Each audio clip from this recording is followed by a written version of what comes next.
கலாத்தியர் 6வது அதிகாரம் 9வது வசனத்தை வாசிங்க. கலாத்தியர் 6வது அதிகாரம் 9வது வசனம். ஸ்தோத்திரம். கலாத்தியர் 6வது அதிகாரம் 9வது வசனம்.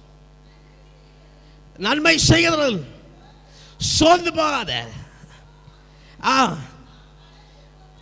நாம் தளர்ந்து போகாதிருந்தால் ஏற்ற காலத்தில் இருப்போம். அல்லேலூயா, அல்லேலூயா, அல்லேலூயா, அல்லேலூயா, அல்லேலூயா, அல்லேலூயா.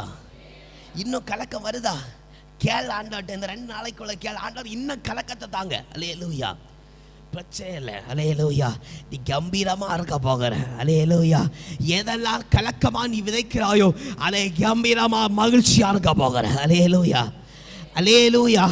5 கலக்கத்தை விதைச்சி அது ஆயத்தமாய் காத்திருக்கிறேன்னு சொன்ன இந்த காத்திருப்பை எனக்கு கர்த்தர் பரிபூர்ண பலனை தருவார் என்று சொல்லி 5 இடத்துக்கு காத்திருக்கேன்னா 5 காரியத்தை நீ இருப்ப. அல்லேலூயா, அல்லேலூயா.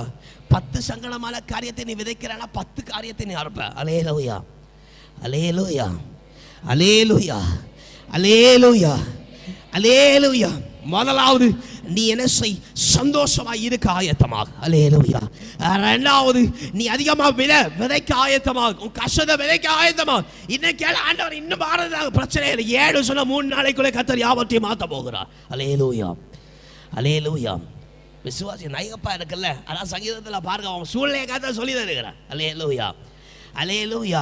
உன் கனவு காணுகிறது போல இருக்கிற காரியத்தை ஆண்டவர் சொல்ல, உன் சிந்தை கனவு காணுகிறது போல இருக்குது. அல்லேலூயா, அல்லேலூயா.